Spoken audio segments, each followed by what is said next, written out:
بسم اللہ الرحمن الرحیم، اللہ کے نام سے جو رحمان اور رحیم ہے۔ وَلَقَدْ يَسَّرْنَا الْقُرْآنَ لِلذِّكْرِ فَهَلْ مِن مُّدَّكِرٍ۔ ہم نے اس قرآن کو نصیحت کے لیے آسان ذریعہ بنا دیا ہے، پھر کیا ہے کوئی نصیحت قبول کرنے والا؟ اعوذ باللہ من الشیطان الرجیم، بسم اللہ الرحمن الرحیم۔ وقال الذين كفروا للذين آمنوا لو كان خيرا ما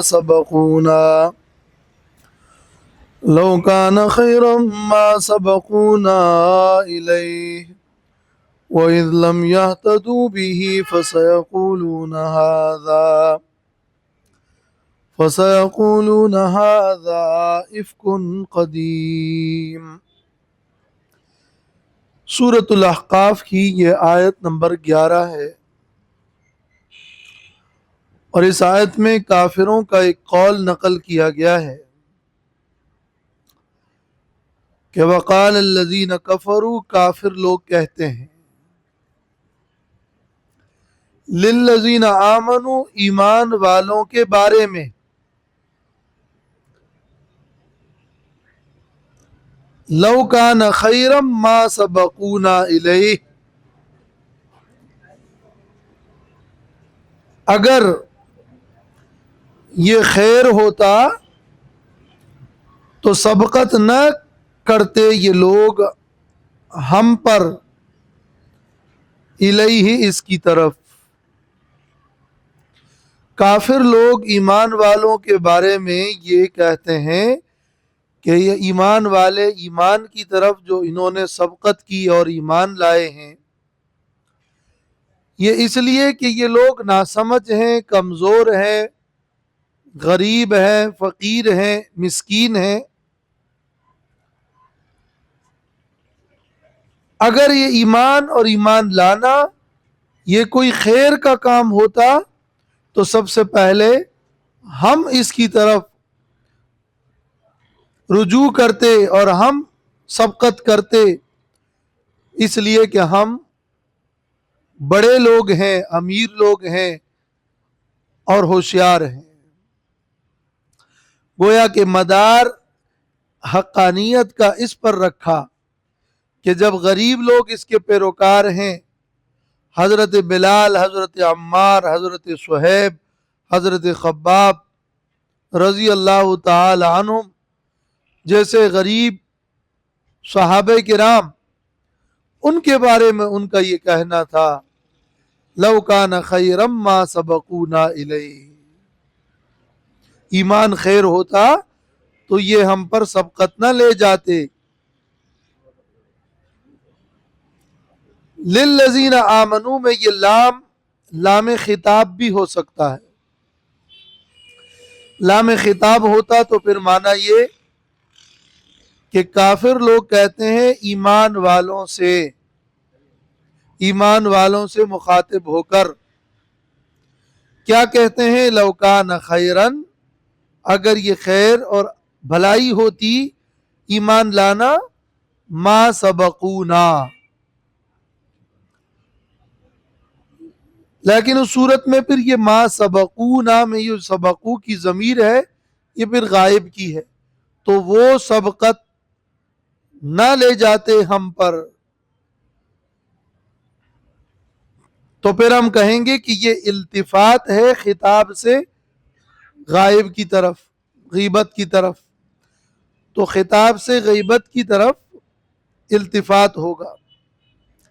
لیکن اگر الذین آمنوا کا مطلب یہ کہ ایمان والوں کے بارے میں کافر لوگ یہ کہتے ہیں، تو پھر اس میں التفات نہیں ہوگا۔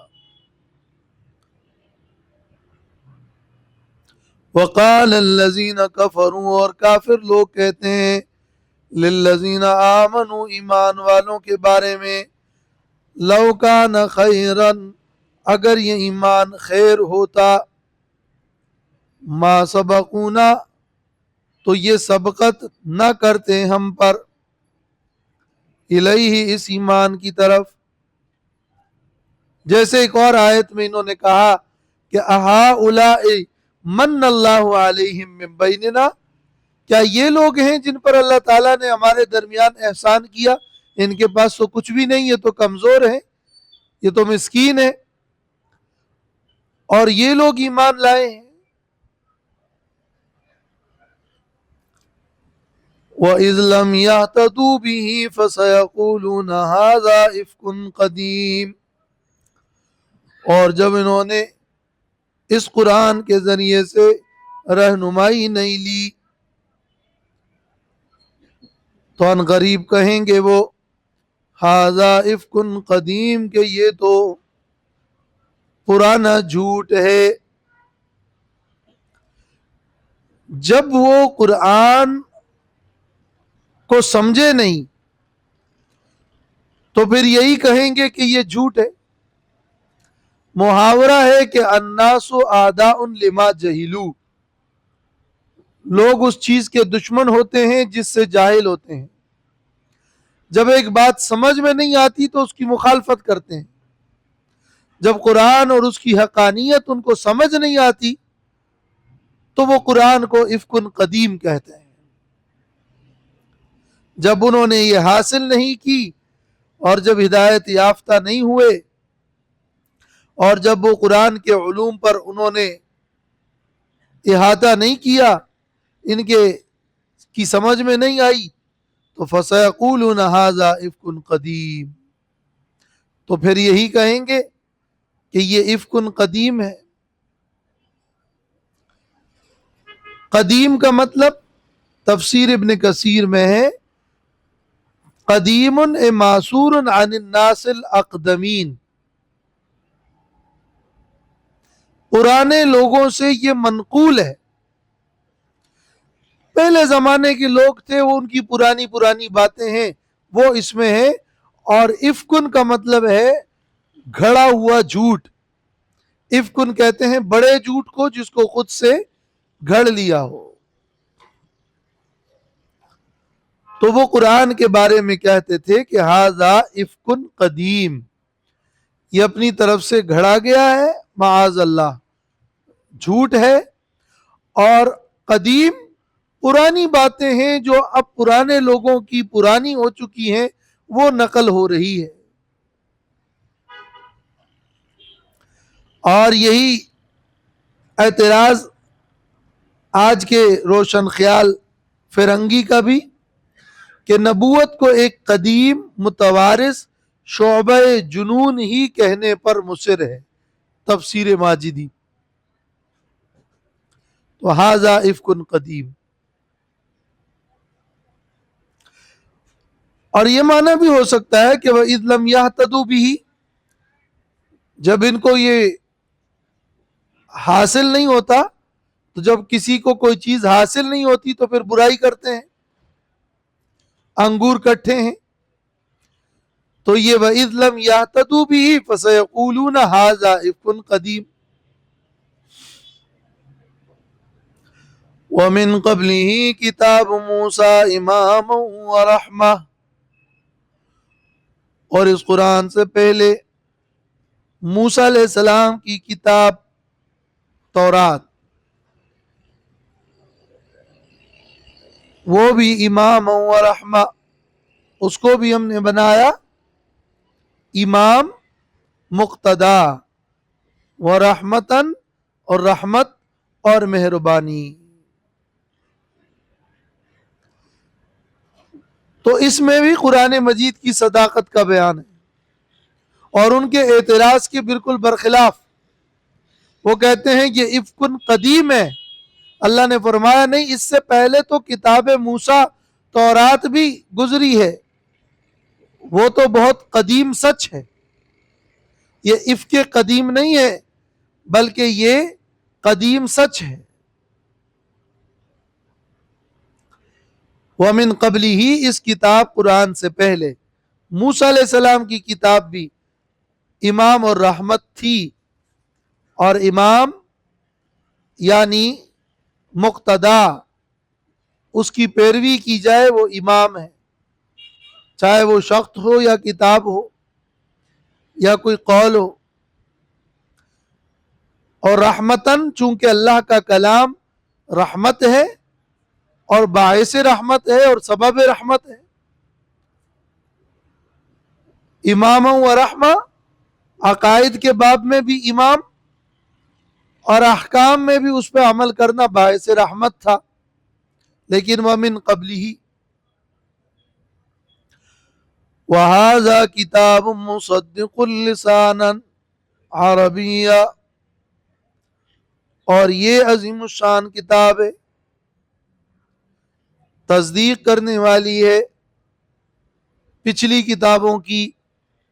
تو یہ تو افق قدیم نہیں ہوا، یہ کتاب تو اس کی تصدیق کرتی ہے.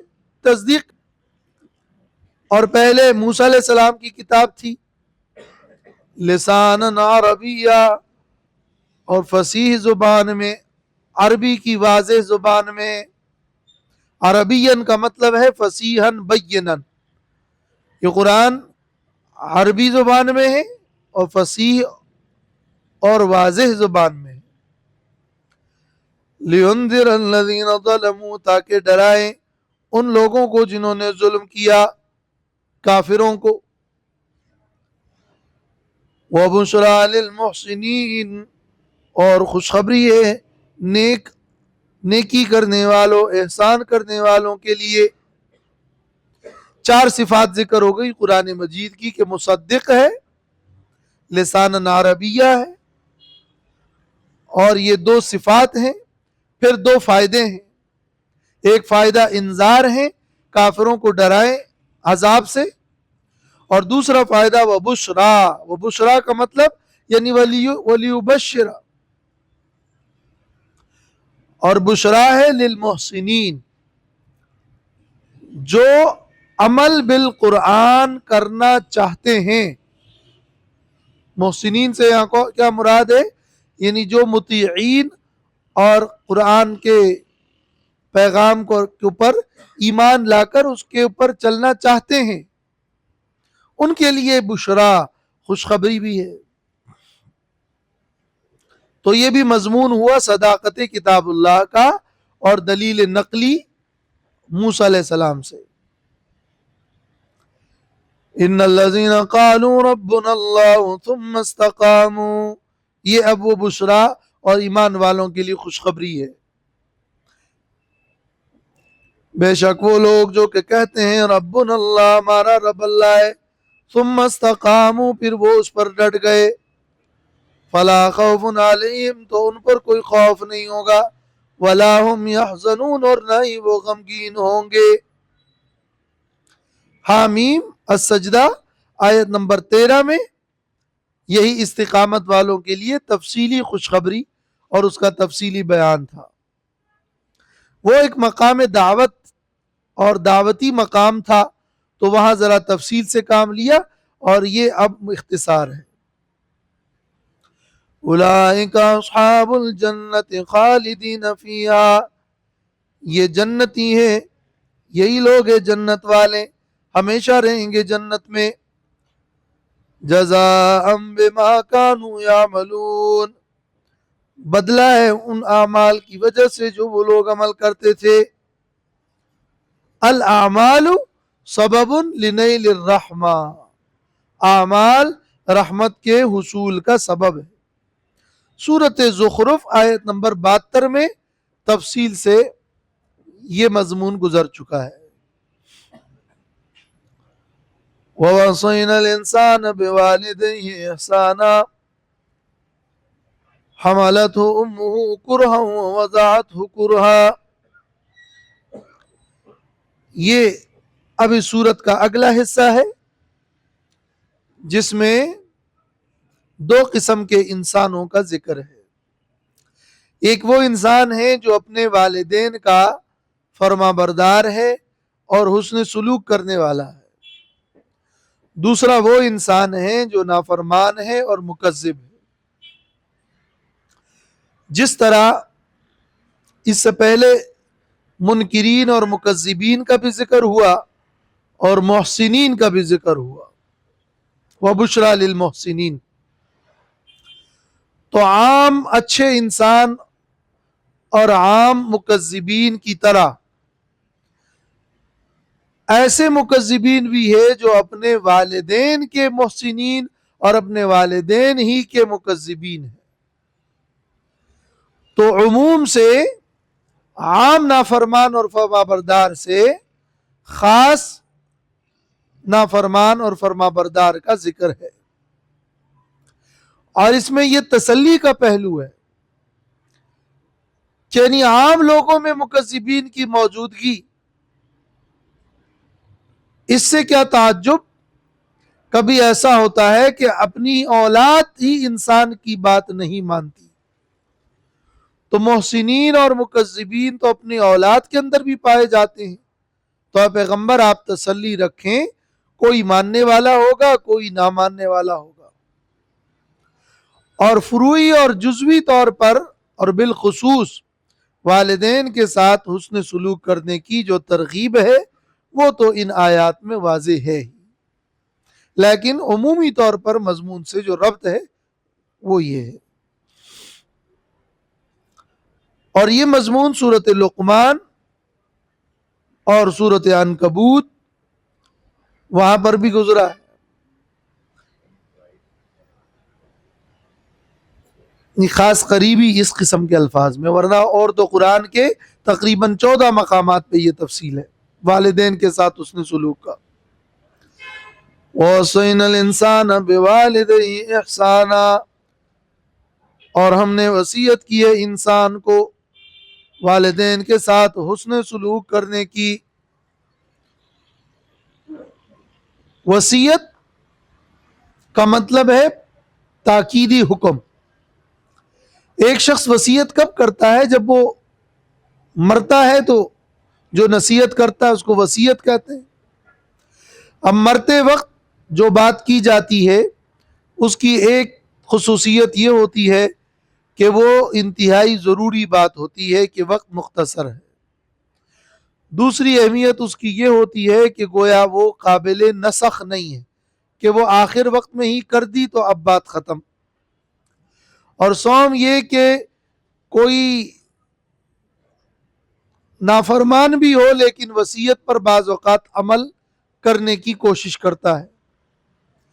تو اس لیے تاکیدی حکم کو اور پختہ حکم کو وصیت سے تعبیر کیا گیا. تو انسان کو اللہ تعالیٰ نے وصیت کی کہ وہ اپنے والدین کے ساتھ حسن سلوک کرے. اور اچھا سلوک کیا ہوتا ہے؟ ان کی خدمت کرنا، جانی مالی خدمت کرنا، ان کے احسانات کو ماننا، ان کے سامنے ادب سے بولنا، اور بہت ساری جو اچھائیاں ہیں جو کہ ہر کوئی جانتا ہے.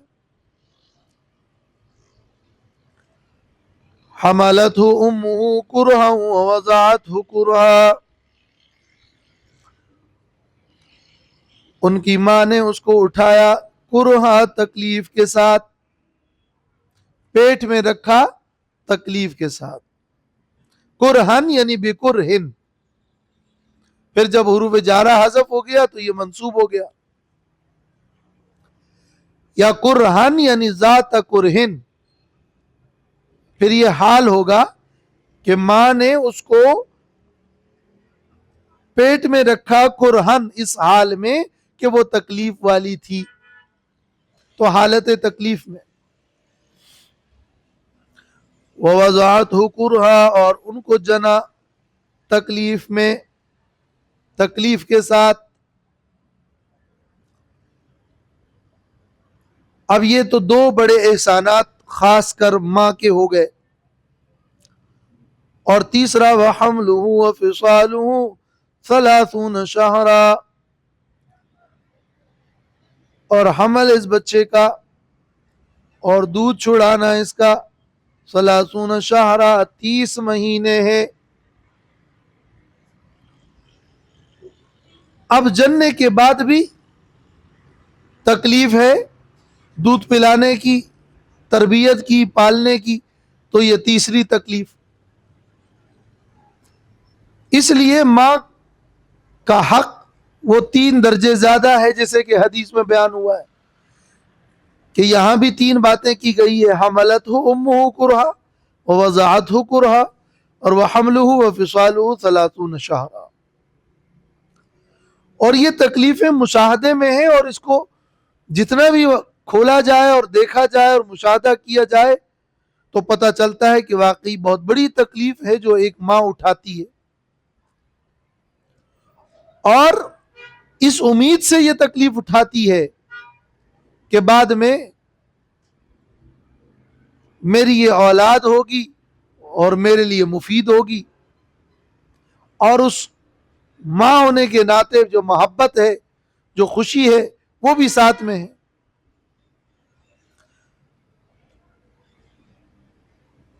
حتی اذا بلغ اشدہ،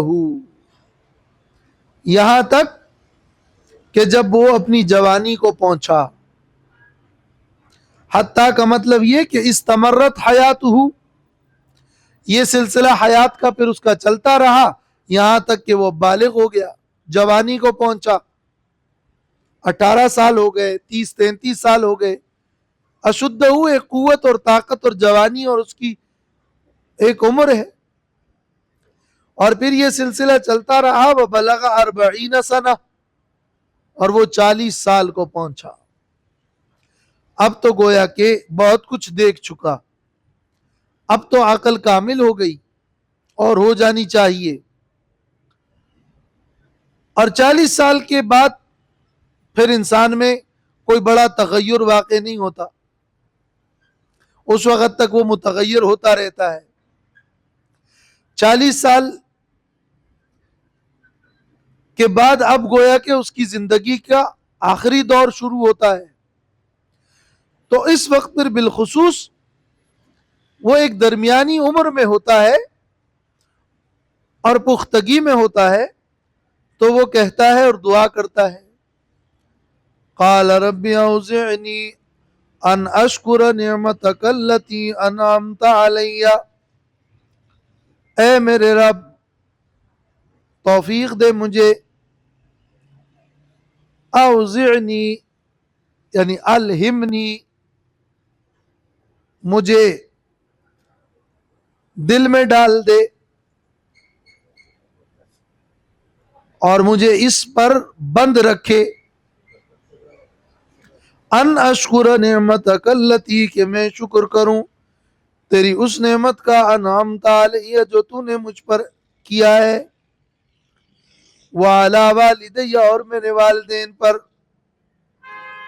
وان اعمل صالحا ترضاہ اور یہ کہ میں عمل کروں نیک، ترضاہ جس پر تو راضی ہو، جس کو تو پسند کرے، وَأَصْلِحْ لِي فِي ذُرِّيَّتِي اور اصلاح کر دے میرے لیے میری اولاد میں۔ 3 دعائیں ہوئی، ایک تو شکر کی توفیق دے دیں، دوم نیک عمل کی توفیق دے دیں، اور سوم اولاد کی اصلاح کر دیں۔ امام رازی نے تفسیر کبیر میں لکھا ہے کہ مراتب السعادہ ثلاثۃ، سعادت کے 3 مرتبے ہیں، نیک بختی اور خوش بختی کے 3 مرتبے ہیں۔ ایک مرتبہ اندر نفسانی ہے، نفس نیک بخت ہو جائے، دوسرا بدنی ہے کہ بدن نیک بخت ہو جائے، اور تیسرا یہ کہ خارجی طور پر اس کو سعادت اور نیک بختی مل جائے۔ اندرونی نیک بختی ملے گی شکر سے، تو مجھے شکر کی کہ میرا دل شکر گزار بن جائے، ان اشکرہ کہ میں شکر کروں تیری نعمت کا جو تو نے مجھ پر کیا اور میرے والدین پر۔ یہ شکر اللہ تعالیٰ کی نعمتوں پر، یہ نفسانی سعادت ہے۔ اور پھر عمل صالح اور اپنے بدن کو اللہ کی اطاعت و فرما برداری میں چلانا، یہ پھر بدنی سعادت ہے۔ اور اس کے بعد پھر خارج میں اہل اور اولاد نیک اور دیندار اور باصلاحیت ہو، ان کی اصلاح ہو، وہ نیک ہو، تو یہ پھر اس کو مزید خارجی نعمت اور خارجی سعادت وہ مل جاتی ہے۔ اس دعا کے اندر یہ جامعیت موجود ہے۔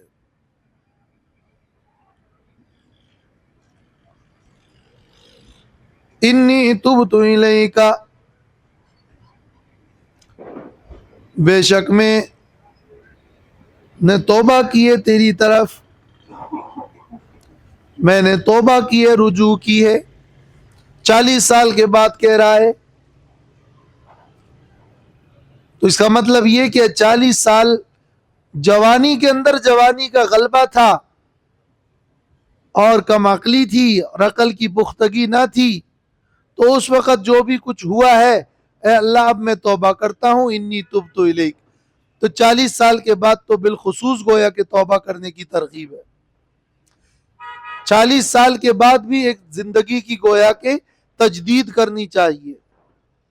40 سال کے بعد کم از کم اب عبادات اور اعمال صالحہ کی طرف توجہ بڑھانی چاہیے. اور 40 سال تک اگر کچھ حالات بہتر ہوئے ہیں تو کسی اور کو یا اولاد کو کام سونپ کر اب اللہ کی طرف رجوع کرنے والی کیفیت کی طرف آ جائے.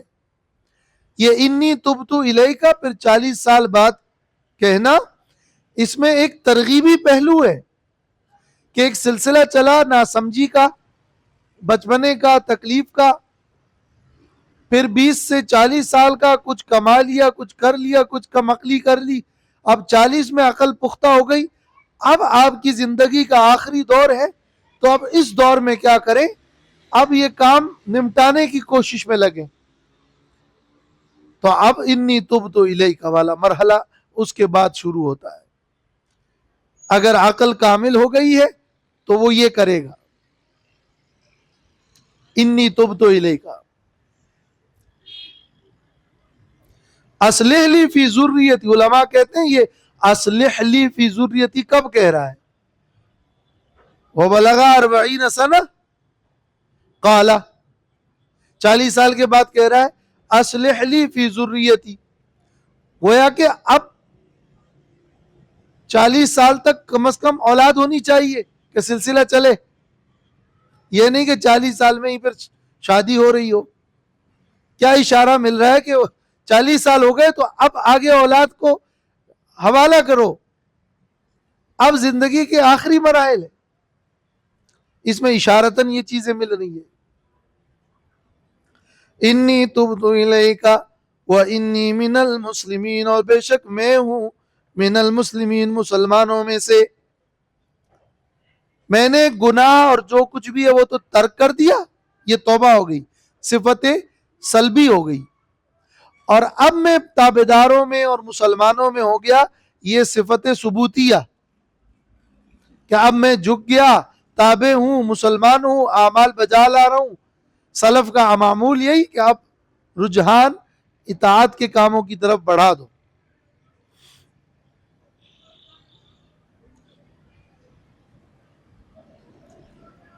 ان اعمل صالحا ترضاہ، یہ پہلے بھی گزرا ہے. ترضاہ کا مطلب یا تو یہ ترضاہ جو ہے صالحا کی تفسیر ہے کہ میں نیک عمل کروں. نیک عمل کیا ہے؟ نیک عمل یہ ہے ترضاہ اللہ جس پر تو راضی ہو. تو یہ ترضاہ صالحا کی تفسیر ہو گئی. لیکن ایک دوسرا مفہوم یہ کہ مجھے توفیق دے کہ میں عمل کروں صالح، قرآن و سنت کے مطابق. اور صالحیت کے بعد عمل کا اگلا مرتبہ قبولیت کا ہوتا ہے کہ اللہ راضی ہو اور قبول بھی ہو. کیوں؟ کیا پتا کہ عمل بظاہر تو موافق شرع ہے، لیکن اس کے اندر کوئی نیت کا فطور یا کوئی اور ایسا مسئلہ آیا جس سے عمل برباد ہو کے رہے گا اور درجے قبولیت کو نہ پہنچا. تو عمل صالحیت کے بعد بھی اعلیٰ درجہ یہ کہ اللہ کے ہاں درجہ قبولیت پالے اور اللہ اس عمل سے راضی ہو جائے.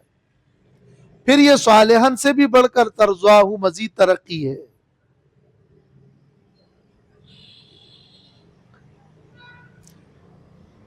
اصلح لی فی ذریتی میں یہاں دو الفاظ لی بھی ہے، اصلاح کیجئے میرے لیے.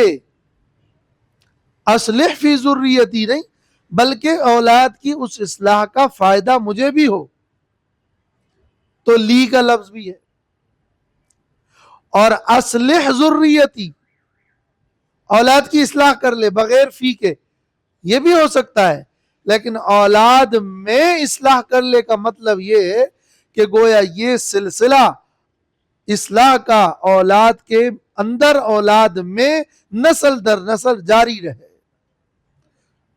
تو لی اور فی دونوں میں دو بڑے فائدے حاصل ہو رہے ہیں.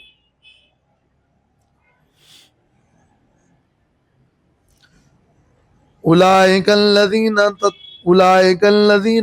نتقبل عنہم احسن ما عملوا، یہ وہ لوگ ہیں کہ جن سے ہم قبول کریں گے احسن ما عملوا، ان کے وہ بہترین اعمال جو انہوں نے کیے. وَنَتَجَاوَزُ عَنْ سَيِّئَاتِهِمْ، اور ہم ان کے گناہوں کو معاف کریں گے اور اس سے تجاوز کریں گے. فی اصحاب الجنہ، جنتیوں میں ہوں گے، ہم فی اصحاب الجنہ، یا کائنین فی اصحاب الجنہ، یا معدودین فی اصحاب الجنہ. یہ حال ہو جائے تو اس حال میں کہ وہ جنتیوں میں ہوں گے.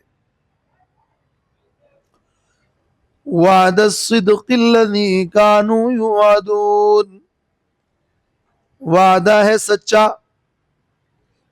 اس کو کہتے ہیں اضافت الموصوف الی الصفت، یعنی ہے تو ترکیب اضافی لیکن وعدہ موصوف ہے اور صدق اس کی صفت ہے. سچا وعدہ ہے، یا اضافت بیانی جس کو کہتے ہیں تو وعد الصدق یعنی وعدہ ہے، اس کا بیان ہے الصدق یعنی سچا وعدہ. الذی کانوا یوعدون، وہ جس کا ان سے وعدہ کیا جاتا تھا، اور جو اس کا ان سے وعدہ کیا جاتا ہے، اور یہ وعدہ مفعول مطلق ہے. یہاں اولئک الذین، اولئک کا لفظ جمع ہے، اس لیے معلوم ہوا کہ یہ شروع میں جو صفات ذکر ہوئی، حملتہ امہ کرہن وضعتہ کرہن حملہ، پھر بلغا، یہ بظاہر کسی ایک شخص کا تذکرہ چلتا ہوا نظر آ رہا ہے. اور پھر بلغا ماضی کا بھی ہے، گویا یہ ہو چکا ہے. مفسرین میں بعض نے کہا ہے کہ خود اس سے نبی صلی اللہ علیہ وسلم، اور بعض نے حضرت ابو بکر رضی اللہ تعالی عنہ اس سے مراد لیا ہے. تو ظاہر ہے کہ وہ اس کے مصداق اولین تو ہے، لیکن اولئک الذین جب کہہ دیا جمع سے تو اس سے یہ بات واضح ہو گئی کہ یہ صرف ان کے ساتھ خاص نہیں ہے، بلکہ یہ ایک عمومی حکم ہے اور عمومی بشارت اور خوشخبری ہے جو سب کے لیے ہے.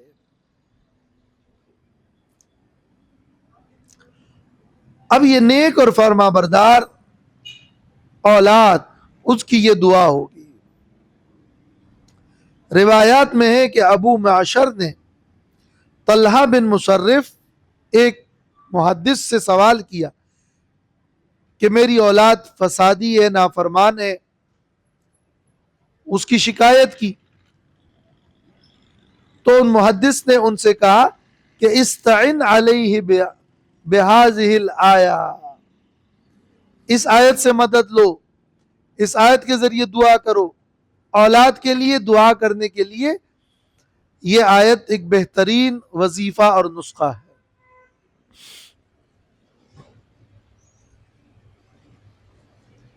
یہاں آیات میں یہ جو وَحَمْلُهُ وَفِصَالُهُ 30 شہرا، یہ جو جملہ آیا ہے، اس جملے میں ہے کہ حمل اور دودھ چھڑانا، اس کی مدت وہ 30 مہینے ہیں، 2.5 سال ہے. یہی وہ آیت ہے جس میں امام ابو حنیفہ رحمۃ اللہ علیہ نے استدلال کیا ہے کہ رضاعت کی مدت وہ 2.5 سال ہے، اس لیے کہ وہ حملہ و فصالہ 30 شہرا. مگر باقی ائمہ اعظام اور خود امام ابو حنیفہ رحمۃ اللہ علیہ کے شاگرد امام ابو یوسف اور امام محمد رحمہم اللہ، ان کی تحقیق یہ ہے کہ قرآن مجید میں آیات صاف ہے کہ والوالدات یرضعن اولادہن حولین کاملین، مائیں اپنے بچوں کو دودھ پلائے 2 سال پورے، اور وفصالہ فی عامین سورۃ لقمان میں ہے 2 سالوں میں دودھ چڑانا ہے۔ اور اسی طرح اس حوالے سے روایات بھی ہیں، اور فتویٰ احناف کا بھی اس پر ہے، اور ظاہراً دلیل کے اعتبار سے قوی بھی یہی ہے کہ مدت رضاعت 2 سال ہے۔ مگر امام ابو حنیفہ رحمۃ اللہ علیہ سے یہ مروی ہے کہ مدت رضاعت وہ 2.5 سال ہے، اور ان کی دلیل یہ آیت ہے کہ وَحَمْلُهُ وَفِصَالُهُ 30 شہرا۔ جمہور اہل علم فرماتے ہیں کہ یہاں 30 شہرا حمل اور فصال دونوں کی مجموعی مدت ہے۔ تو وفصالہ دودھ چڑانے کی مدت تو 2 سال ہو گئی، باقی پیچھے رہے 6 مہینے، تو وحملہ حمل کی اقل مدت اور کم سے کم مدت شریعت میں وہ 6 مہینے ہیں۔ اور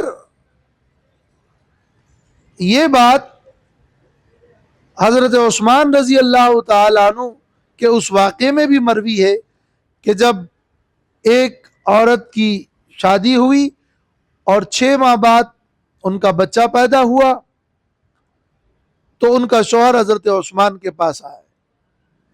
حضرت عثمان رضی اللہ تعالیٰ عنہ نے رجم کا حکم لگایا، لیکن حضرت علی رضی اللہ تعالیٰ عنہ نے یہ کہہ کر روکا کہ قرآن مجید میں یہاں ہے کہ وَحَمْلُهُ وَفِصَالُهُ 30 شہرا، اور دوسری جگہ سورۃ بقرہ اور سورۃ لقمان میں 2 سال دودھ چڑانا ہے، تو 2 سال رضاعت کا ہوا، باقی 6 مہینے بچتے ہیں، تو معلوم ہوا کہ 6 مہینے کم از کم حمل کی مدت ہے، اور یہاں تو 6 مہینے ہو چکے ہیں۔ تو حضرت عثمان رضی اللہ تعالیٰ عنہ نے ان کی تائید کی، اور یہ صحابہ تابعین سے مروی اقوال ہے۔ امام ابن کثیر اس لیے فرماتے ہیں کہ وَهُوَ اسْتِنْبَاطٌ قَوِيٌّ صَحِيحٌ وَوَافَقَهُ عَلَيْهِ عثمان وَجَمَاعَةٌ مِّنَ الصَّحَابَةِ رضی اللہ عنہ۔ یہ استنباط حضرت علی رضی اللہ تعالیٰ عنہ کا بڑا قوی اور بڑا صحیح تھا۔ حضرت عثمان اور جماعت صحابہ نے ان سے اس میں اتفاق کیا، تو 6 مہینے کم از کم مدت ہے۔ مولانا مودودی نے تفہیم القرآن میں لکھا ہے کہ طبی ماہرین کے نزدیک کم از کم 6.5 مہینے اقل مدت حمل ہے، تو شریعت نے وہ 15 دن کی مزید رعایت دے دی، اس لیے کہ استقرار حمل کے گننے اور معلوم کرنے میں بھی کچھ مدت کے لیے آگے پیچھے کچھ دن ہو سکتے ہیں، اور معاملہ ہے سزا اور نزاکت کا، تو 15 دن مزید مہلت دی، اور یوں 6 مہینے اقل مدت حمل قرار پائے۔ اور اسی پر فتویٰ ہے، لیکن امام ابو حنیفہ رحمۃ اللہ علیہ وہ اس حوالے سے فرماتے ہیں 2 باتیں اس آیت کے حوالے سے۔ اس آیت کے حوالے سے تو ایک قول یہ ہے کہ حمل اور فصال دونوں کی مجموعی مدت کو 30 مہینے کہنا درست نہیں، بلکہ جب مدت کی بات کی جاتی ہے تو مدت کی بات کرتے وقت کوئی یہ نہیں کہتا کہ میرے آپ پر 1000 روپے گندم کے ہیں، 1000 روپے میرے نقدی ہیں، چلو میں نے تمہیں مہلت دی 30 مہینے۔ تو اس کا مطلب یہ نہیں ہوتا کہ 1000 روپے کی مہلت تو 2 سال ہے اور 6 مہینے گندم کی مہلت ہو گئی، بلکہ اگر وہ کسی کو کہتا ہے کہ گندم کی قیمت اور 1000 روپے کی مہلت میں نے 30 مہینے دی تو پھر یہ 30 مہینے وہ گندم کے لیے بھی ہے اور یہ 30 مہینے وہ 1000 روپے کے لیے بھی ہے. تو مدت کے معاملے میں جب وَحَمْلُهُ وَفِصَالُهُ 30 شہرا کہا جائے گا تو اس جملے کا یہ مفہوم نہیں ہوگا کہ حمل کی مدت اور فصال کی مدت مجموعی طور پر 30 مہینے، بلکہ اس کا مطلب ہوگا کہ حمل کی مدت بھی 30 مہینے اور فصال کی مدت بھی 30 مہینے. تو پھر فصال والی مدت تو 30 مہینے اپنی جگہ برقرار رہی، مگر 30 شہرن حمل کی مدت وہ حضرت عائشہ کی ایک دوسری روایت کی وجہ سے اس میں ہمارے پاس دلیل منقص موجود ہے کہ کوئی بھی حمل 2 سال سے زیادہ نہیں ہوتا.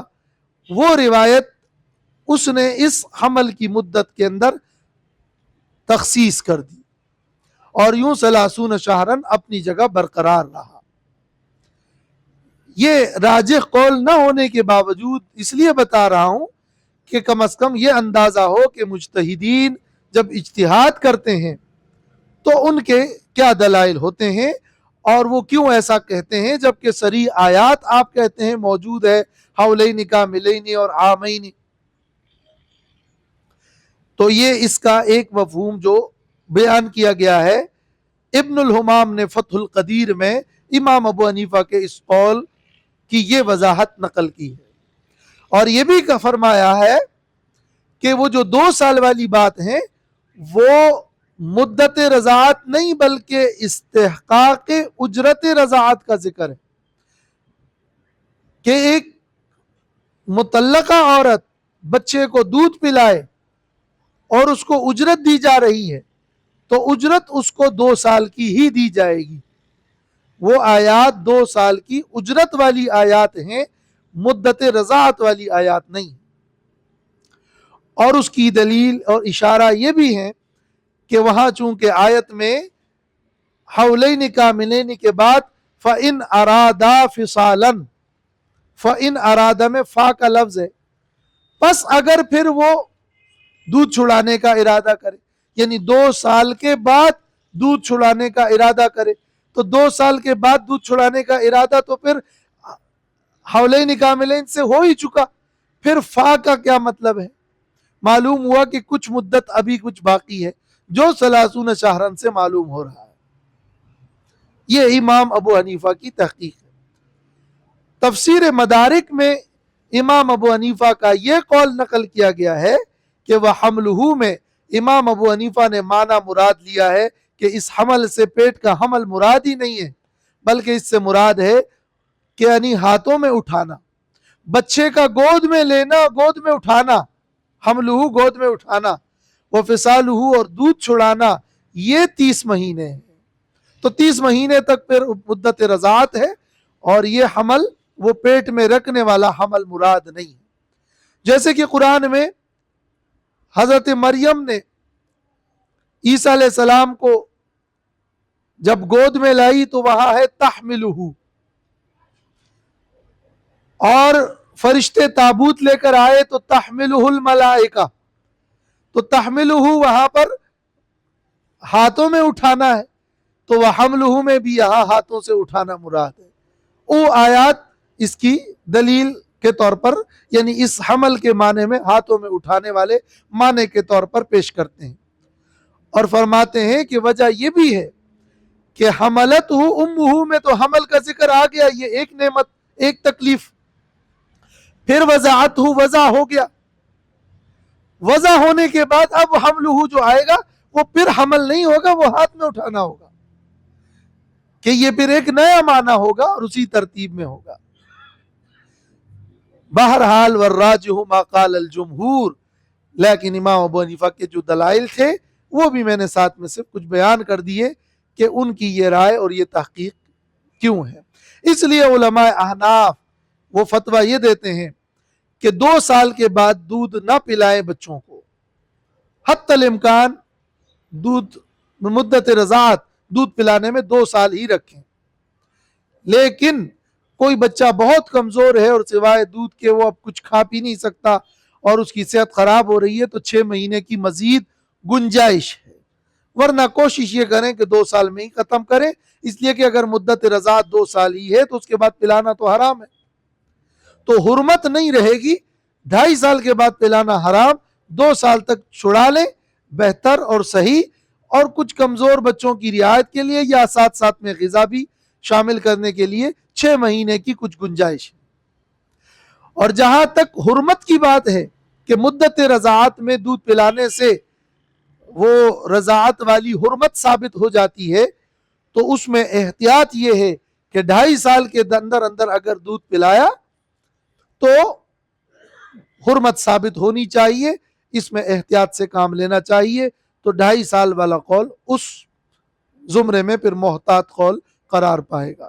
وآخر دعوانا الحمدللہ۔